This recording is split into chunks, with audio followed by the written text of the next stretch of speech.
Let's come to the big story. If I were to recap very quickly what has happened in the last few hours, Joe Biden said he was in principle willing to meet with Russia's Putin and start talking about what's happening on the borders between Russia and Ukraine. That gave people a sense, I would say, in the earlier hours this morning, India time, that there was a de-escalation. Then there was a statement from Kremlin saying that there is no confirmation of any such summit. The Putin-Biden summit has no concrete plans so far.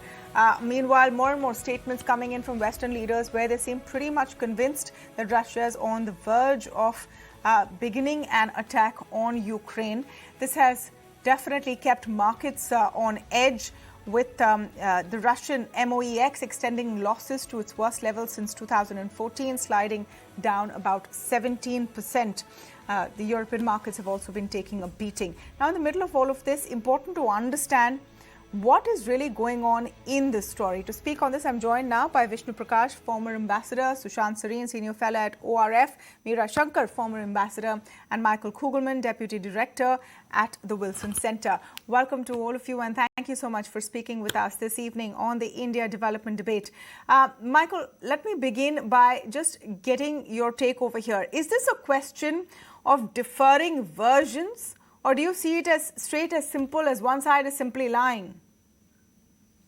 Well, I mean, you're right that we are in a full-fledged information war right now, in the sense that the U.S. and many of its Western allies have said it's just a matter of time before the invasion happens, whereas indeed Russia has said that the U.S. and its Western partners are lying, and that if anything, it's the Ukrainians causing the trouble.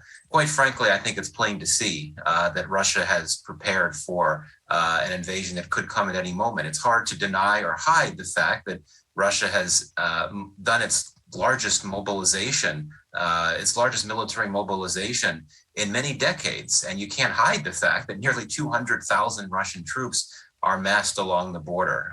So I think that we really have to worry about the possibility of an invasion. But I do emphasize this idea of an information war. The U.S. has intentionally been leaking its intelligence assessments of Russia's intentions in order to try to get Russia to step back. And of course, Russia has come out with its own rebuttals and insinuations. So there's no war yet, but the information war is very much in effect right now. What this information war is doing is it's keeping everyone on edge. You have countries now evacuating their citizens. India has done that as well. Meera Shankar, I'd like to get your take on that. Clearly, from the Indian perspective, we are taking this seriously, that there could be an actual threat. We're beginning to ask citizens to come back. Well, the situation is pretty serious, because there is a military mobilization by Russia along the borders of Ukraine. And at the same time, some degree of brinkmanship in terms of what it seeks diplomatically. Now, Russia has placed its demands on the table, saying that it feels its security is threatened because of NATO's constant eastward expansion, and it seeks firm security guarantees that NATO will not expand further eastward, and that Ukraine will not become a member of NATO, and that applies to Georgia too. This has been turned down by the Americans very publicly, and also by Ukraine. So the possibility of diplomatically resolving the issue becomes more complex with this public turning down by the US and its allies. And on the other hand, Russia's backing up its diplomatic demands with actual military force on the ground. So you have a very serious situation which can actually spiral into something which perhaps neither side may want. So I don't know that diplomatic efforts have ceased. I think they're still going on. France is trying to talk to both Ukraine and Russia and see if some middle ground can be found. The German Chancellor, who visited Russia, also said that options for diplomacy are far from exhausted. But on the ground, the situation keeps becoming more serious. So Yes.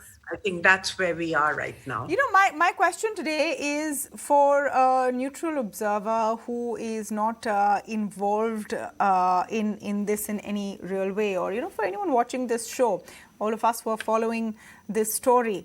How do you tell what is real and what is not? I want to focus a bit on this information warfare, because it seems that people are deciding which side they believe depending on which side they want to believe. Ambassador Prakash, is that what you're observing right now? Because I've been speaking to a fair number of experts over the last few days, and their response to what they think is happening may sometimes depend on who they believe more, on which side they think has more credibility. So how do you tell what's really going on in the middle of an information warfare? Tamanna, good evening. Facts and truth become the first casualty when there is a situation like that. So you have not two but three narratives at the moment. One narrative coming out of London and Washington, another coming out of France and Germany, and the third from Russia. Now, they would almost seem that you're talking of three different scenarios, but there is, everybody has an angle. And clearly there's a lot of brinkmanship going on. Putin is playing hardball. You're wondering whether the meeting would take place. I think that with the intervention of the French president and the German chancellor, the decision for Biden and Putin to meet has been taken. Now they're jostling as to who gets what. That's how it seems to me. The big question, Tamanna, that very few are asking is, there is mobilization, there is a lot of pressure, there is a lot of brinkmanship, but what would Russia get? And we are presuming that Russia is not adventuristic. They have some security concerns. What will they get by waging conflict? And to me, the answer is that it will be counterproductive. So to me, it seems that there is this effort now that finally Putin has the Western attention.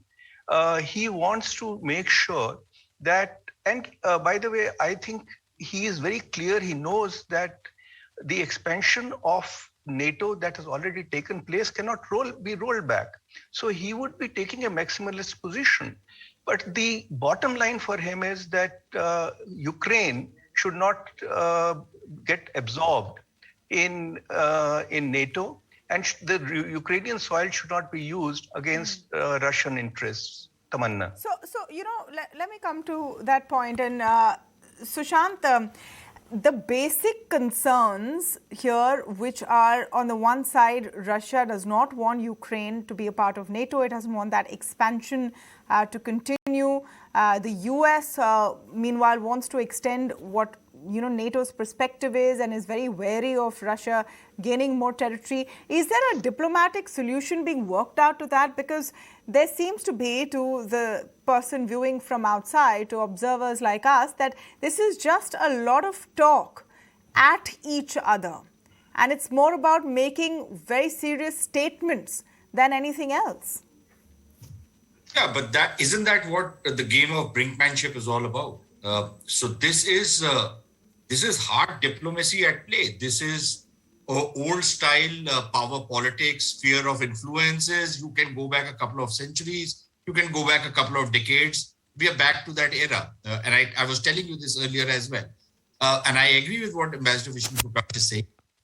Neither the force levels nor the consequences of an invasion make any sense for Russia. But does that mean that the Russians are going to give in that easily? Because they have very serious security concerns with the eastward expansion of NATO. And the Americans are not willing to accept, the Russian bona fides on that.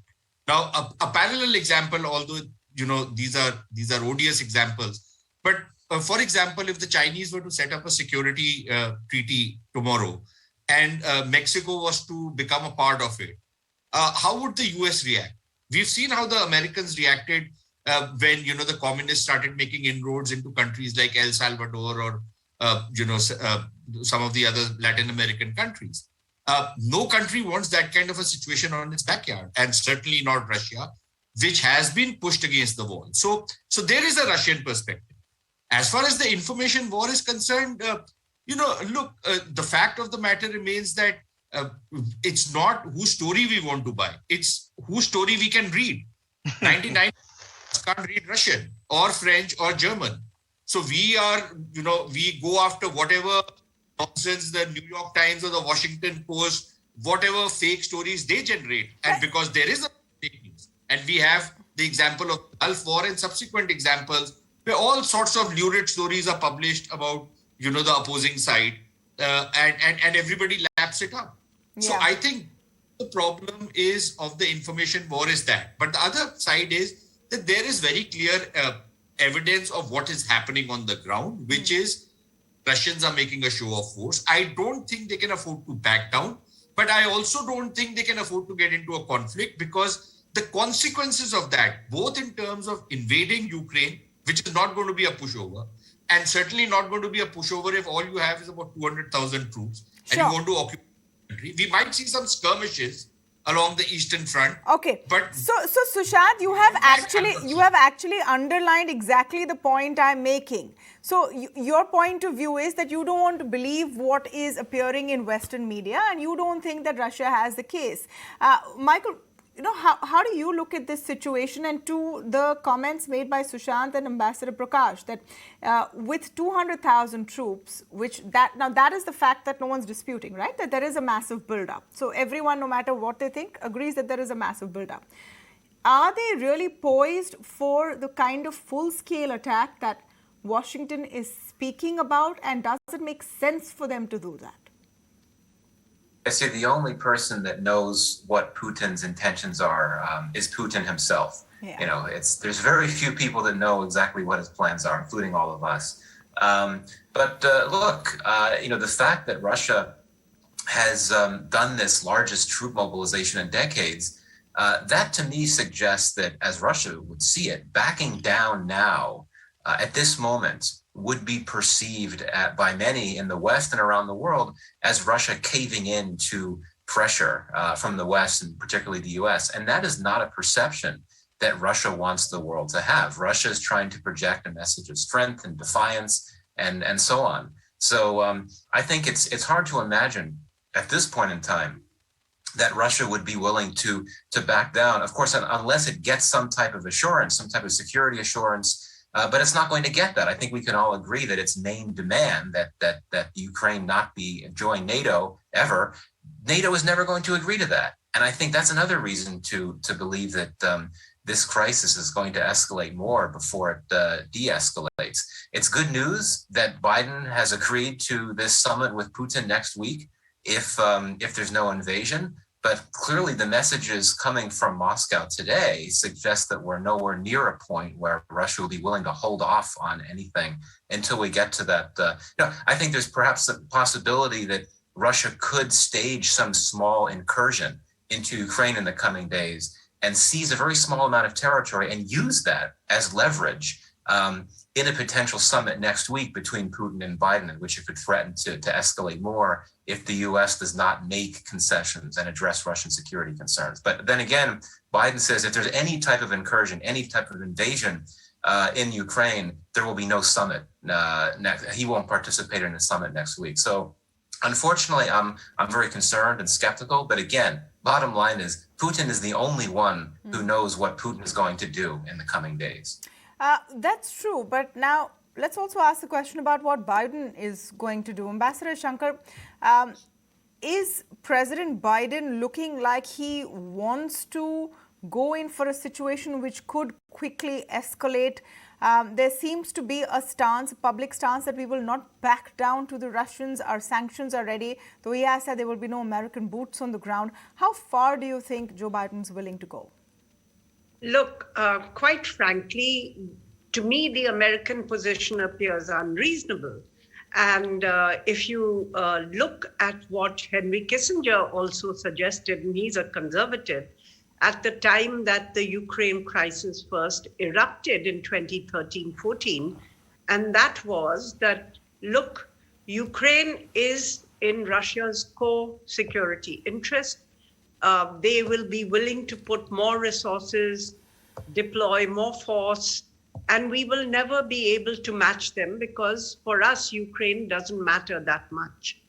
And therefore, the only way to have a stable peace in this region is to accept Ukraine's neutrality and to have greater autonomy for the eastern part of Ukraine, where there is a large Russian-speaking population.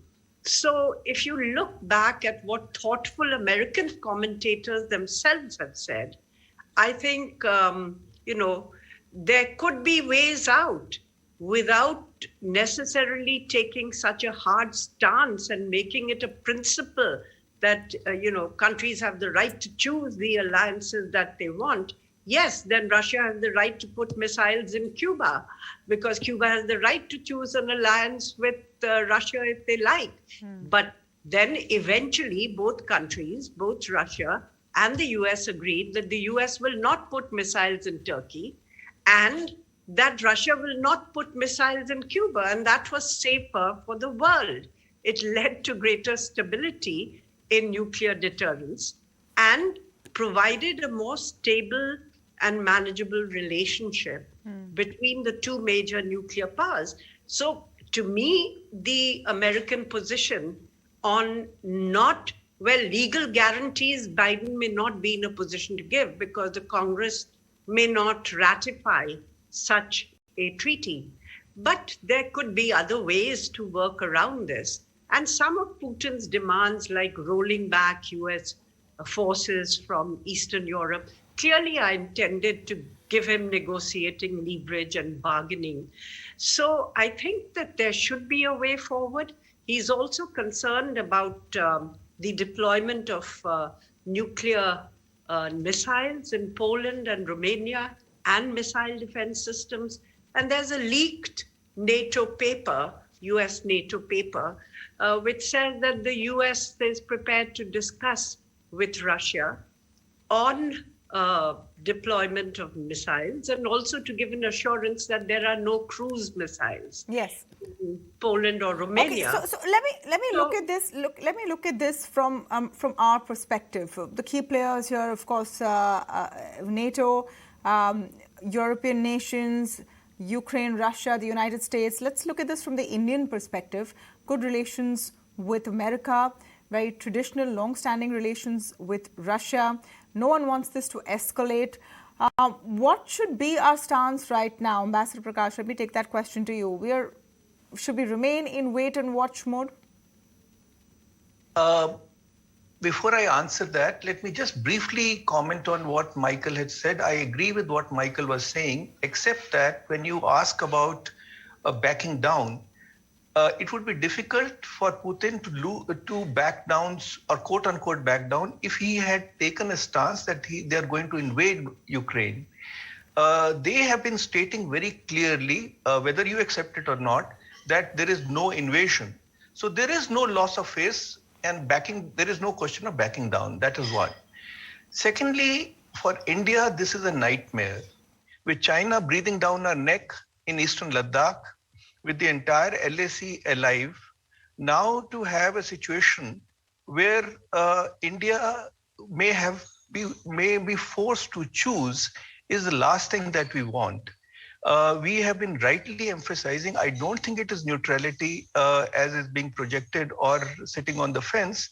We have been rightly emphasizing dialogue because it is the good old-fashioned diplomacy that is going to be the solution. But for that, you have to stop threats and counter threats and warnings. And today, everybody in the West seems to be warning Russia. So that is an unusual way of conducting diplomacy, but quiet negotiations, respectful negotiations is the way forward. For us, that is our hope, because We are not in a position to choose. We don't want to. But if there is going to be conflict, then all bets are off, because it will be very difficult for India to condone an invasion, even if it is limited.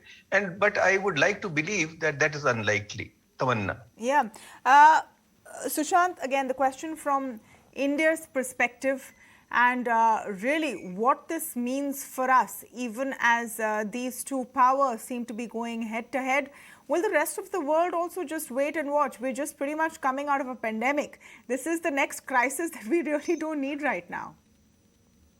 Yeah, but see, the bottom line is that when two elephants are fighting, that all you can do is keep your head low and hope nothing happens to you. So that is one. But I think regardless of whether there is going to be a conflict or hostilities break out at whatever level, shallow incursions or somewhat deeper or none at all, I think the American-Russian relationship is going to be broken.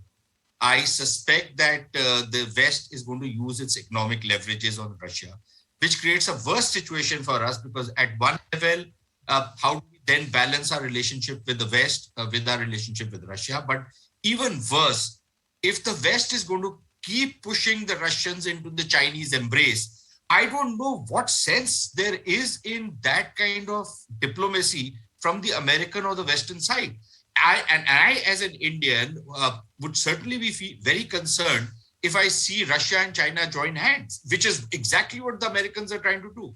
And how sense does it make even for the Americans to do something like that? The second thing is that if you look at the rationality argument, what Ambassador Meera Shankar and Ambassador Vishnu Prakash are suggesting about neutrality and going into that direction makes the most sense. But is that the framework of rationality in which the Americans are working? Or is there something, I wouldn't want to use the word sinister, but something more to the kind of ratcheting up of tensions? For example, the Americans till not very long back, the Europeans were talking about strategic autonomy, distancing from the US. Now suddenly America is back with a bang in Europe. Nobody can do without the US in Europe anymore, right? That thing about, Europe towing an independent line. There were noises which were coming out. All of that has gone out of the window. So is that the game plan? I don't know. I'm just speculating. On the Russians, again, it is very understandable what they are doing. But look, regardless of whether we know what Putin is thinking or not thinking, at least we can be sure of one thing, that he's not an idiot. He's plans ahead. He's not somebody who is going to take a step without thinking through the consequences of that. So if he was to take certain steps against Ukraine, invade Ukraine, how is he going to manage Ukraine? What are going to be the political, economic, and strategic consequences of such a move? How does it alienate the rest of the world? I'm sure the Russians would have gamed all of that. Would they, despite all of that, want to invade Ukraine? Unless, of course, they're going to be pushed into it. Yeah. I would be I just quickly want Michael's response to the comments being made here on America's very strident kind of statements coming out all of the, pretty much every few hours now. And is it, as Sushant says, pushing the Russians into the embrace of the Chinese, or really holding a gun to Putin's head, which might escalate the situation further? Yeah, certainly one could argue that the way the U.S. is doing this is counterproductive to its interests by driving Russia into China's arms. But keep in mind, from a domestic political purpose point of view, that I think that, unfortunately, U.S. diplomacy and U.S. messaging has been very polemical and very emotional, in great part because of the history here. I mean, that the Democratic Party believes that the Russians intervened or meddled in the U.S. election in 2016 and were responsible for Hillary Clinton losing the election to Donald Trump. That remains in play, or that remains in the minds of senior officials in the White House, including Biden. So there's a tendency, I think, unfortunately, to think about the relationship with Russia through an emotional and a polemical lens. It certainly is not helpful at a very dangerous moment like the one right now. Can I make a brief comment, Tamanna? So can I also? Okay, very, very briefly, please. I request you because then I have to wrap. But yes, I'll be very brief. You know, the other question that needs to be addressed is that if Russia had to take territory, would they have tom-tommed it? They would have gone and taken away a slice of territory.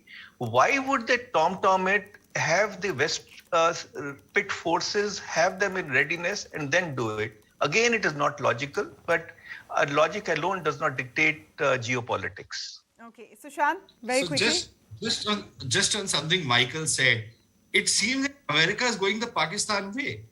You first manufacture a grievance and completely manufacture it. Then you start, working yourself into a psychosis, and then you say this has become a domestic political issue, and there's no way I can back down. But if such serious questions of foreign policy are going to become domestic political football within the U.S., then the same argument can be made by Mr. Putin and by everybody else. Is that the way we are now going to start? But Sushant, when you say manufacturing this, can anyone deny the buildup of troops? Or can anyone deny that Russia did annex a part of Ukraine in 2014? Those things did happen. Look, there is a Ukraine-Russia dynamic. You can't divulge that completely. But for the Americans to argue that, this has become a major domestic issue because the Democrats had this thing of Russian interference in the elections and all of that, that is a manufactured kind of a grievance, completely manufactured. Otherwise, nothing of that Michael, sort you want is to quickly really respond before I wrap? If I may also just add here. Okay, yes, ma'am. Generally, nations conduct their relationships or their important relationships looking beyond personalities. I mean, look at Prime Minister Modi, who was denied a visa to enter the United States. But he put that behind him and he said, look, when I'm Prime Minister, I look at the interest of the country. And clearly to me at this juncture, actually, a conflict with Russia is the last thing that the US needs. It needs to stabilize its relationship with Russia and focus on China, because again, you take your eye off the ball. Okay, Michael, so you've heard everyone's response. I give you the last comment. Yeah, no, just to clarify, the Biden administration is acting in the way it is because of concerns it has about Russian military mobilizations along the border with Ukraine, a key U.S. partner and ally. But my point is that in considering why the U.S. has been taking this very strident position, the context is important. I think we need to keep in mind the history, particularly in terms of how the Democratic Party and senior Democratic leaders, including President Biden, think about Russia, given what they believe Russia did in the 2016 election. That was my point. I wasn't talking about anything being manufactured. I will wrap here. Clearly, this is, the key words to remember out of this is an information warfare. It is one being played out in 2022, where you're anyway living in a space where you see what your algorithms show you. So you have to be even more careful to figure out what's actually going on out there. Thank you so much to all of you for joining us on the discussion to the big story that